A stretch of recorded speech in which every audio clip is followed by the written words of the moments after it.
Hello বন্ধুরা, কেমন আছো তোমরা সবাই? তো আমি চলে এলাম তোমাদের কাছে একটা নতুন ভিডিও নিয়ে। তো এটা ছিল 12ই ফাল্গুন। তো আমি অনেক দিন পর ভিডিওটা আপলোড করছি। মানে 17 দিন হয়ে গেল। তো আমি পুরো বেগুনবাড়ি দত্তপাড়া থেকে এখানে ডিরেক্টলি চলে এসেছিলাম এই বাড়িতে মানে এই পুজোটা হচ্ছে আমার মামার বাড়ির বড় মামার মেয়ের ছেলের পুজো না। মানে এই যে দেখো রুদ্রবাবু বড় বড় চুল যাচ্ছে, আর ওটা হচ্ছে ওর মা, মানে চর্দি, মানে আমাদের বড়দি কি বলবো, মানে 5 মাসে ছেলে রেখে না ফেরার দেশে চলে গেছে। ও সেই জন্য এখানেই থাকে আর কি, এটাই ওর বাড়ি। আর চর্দি ওকে ছোটোর থেকে মানুষ করছে, মানে একটা মা যা যা করে আর কি সব কিছু করেছে, আর এখনও বিয়েও করেনি। হ্যাঁ, বিয়ে হয়তো মনে মতো ছেলে পেলে করবে, কিন্তু যাই হোক আমি সেই সব ব্যাপারে কিছু বলছি না, বিয়ের ব্যাপারে।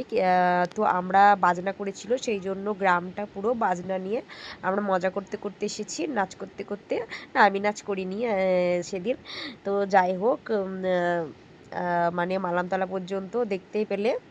এটা আমাদের মালামতলায় ভোলানাথের মন্দির আর কি। আর এখন অনেক ঠাকুর রয়েছে। আর এটা হচ্ছে আমার ছোটো মামি, আমার ছেলে ছোটো মামি রোলে রয়েছে, খুব নাচ করছে, খুব ভালোবাসে ওকে। আর এই যে যার পুজো সেও নাচ করছে, ছোটদিও নাচ করছে, আর সবাই নাচ করতে করতে ঢুকছে লোকনাথ মন্দির।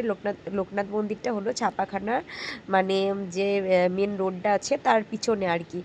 তো চুল দেখছো, ওর আর একটা মানসিক দেওয়া হয়েছে এর আগে, মানে 101 ঢাকের মা ডুমনি তলায়। সেই ভিডিওটা আপলোড করেছিলাম মনে হয়, তোমরা সবাই দেখেছো কিনা জানি না।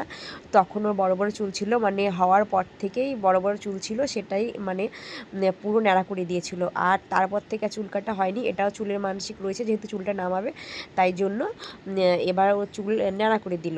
তারপরে আরও এখনও মানসিক রয়েছে, এরপর থেকে আবারও চুল কাটবে না। যখন যেই মানসিকটা দেবে সেই মানসিকগুলো পুরো যখন মানে পূর্ণতা পাবে, মানে হবে আর কি, তখন চুল ন্যাড়া করবে। তারপর মানসিক পুরো পূর্ণ হয়ে গেলে 4টে না 5টা রয়েছে, তখন থেকে ও যখনই তখন চুল কাটতে পারবে। তো যাই হোক, ও খুব শান্তভাবে নিচ্ছিল, এর আগেও খুব শান্তভাবে নিয়েছে। খুব ভালো ছেলে, খুব শান্ত ছেলে। আর ও এত সুন্দর গল্প করে, কি বলবো, এত সুন্দর গল্প শোনায়, দুরানি সুরানি, মানে মন পুরো ভরে যায়। খুব মানে বুদ্ধি, মানে ভীষণ ভীষণ বুদ্ধি, তোমরা না দেখলে বুঝতে পারবে না। আর ওটা হচ্ছে আমার বান্ধবী, আমি যেটা ভিডিও করলাম।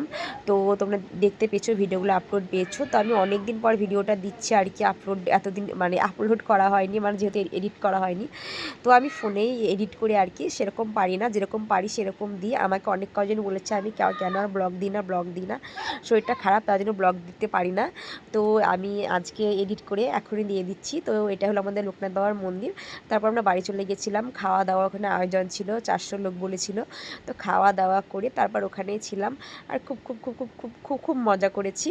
আর এখানে ভিডিও করার পর তারপরে পুজো দেখতে বসে গেছিলাম। তো পুজো দেখতে বসে যাওয়ার পর তো বললাম আমি আবার বাড়ি চলে গেছি টোটোয় করে। তো যাই হোক, আমি কথাগুলো খুব স্পিডে বলছি, কারণ ভিডিওটা অনেক ছোট হয়ে গেছে, তাই জন্য। তোমার ভিডিও ভালো লাগলে পাশে থেকো আর কি।